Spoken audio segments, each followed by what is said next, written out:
4 years have passed since the mortal races banded together and stood united against the might of the Burning Legion. It's now been 20 years since the release of World of Warcraft.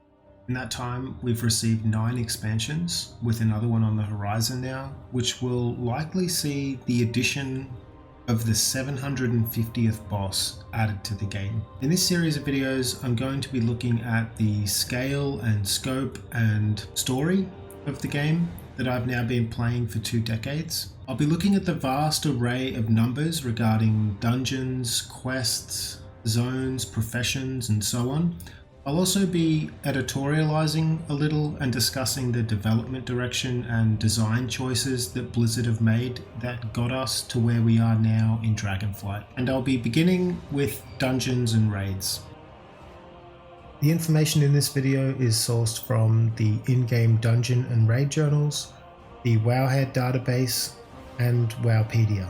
I've decided to count each dungeon with an instance portal separately. As an example, I'm counting Scarlet Monastery Graveyard and Scarlet Monastery Cathedral as separate dungeons, and the same for a raid like AQ20 and AQ40. An argument could be made to count each of them as one, but I'm not doing that. One raid or dungeon per portal. Now, to put the expansions in context, I'm first going to talk about the base game, Vanilla World of Warcraft, and the numbers and story as I see it.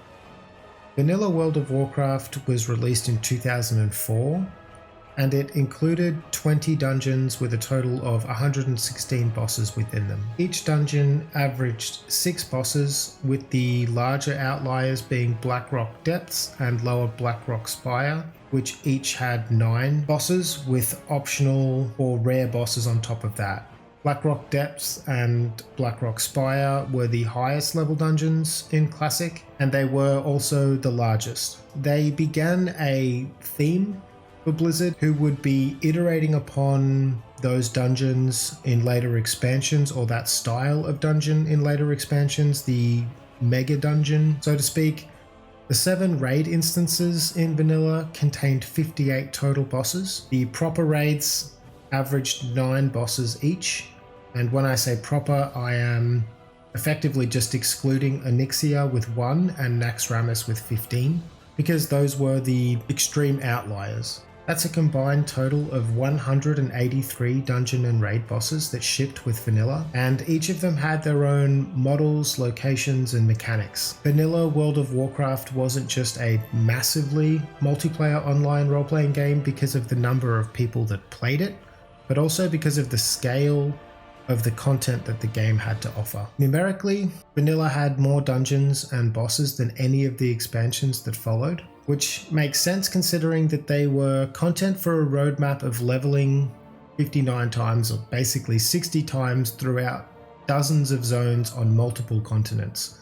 Most expansions shipped with content and dungeons and raids to cover only 10, sometimes even 5 levels and a handful of zones. Vanilla also included what seemed like somewhat of a testing ground for instance formats. Blizzard were trying on a couple of different sizes to see what fits. Some dungeons were large and included a dozen bosses or more. Some were much smaller. Some were almost mega dungeons in scope, but were split into smaller dungeons in the same location, in the example of Scarlet Monastery, which could be thought of as one kind of mega dungeon that was actually split up into 4 smaller dungeons. And some dungeons were smaller, self-contained, standalone dungeons with 6 or 7 bosses. 3 years later, in 2007, the Burning Crusade launched with an impressive 16 dungeons and 50 bosses within them. Not quite rivaling the 20 that Vanilla came with,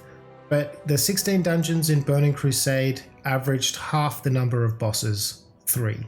Blizzard's approach seemed to adapt to the smaller scope of the expansion's world to that of Vanilla, and focused in on the Scarlet Monastery type dungeon format where multiple dungeons were built together, almost like a mega dungeon, and then split up into smaller dungeons. But the idea in Burning Crusade was expanded upon to also include a raid with each dungeon hub. So we got Hellfire Ramparts, the Blood Furnace, the Shattered Halls, and Magtheridon's Lair. We got the Mechanar, the Botanica, the Arcatraz, and the Tempest Keep. Blizzard became more efficient, methodical, and formulaic with dungeons and raids in the Burning Crusade in this way, because each zone had a hub of dungeons, a raid, quests, and a story that all worked and tied in together. The Burning Crusade included 8 raid instances with 43 bosses, but it wasn't only the Scarlet Monastery dungeon hub idea that Blizzard had chose to iterate upon. They tried to find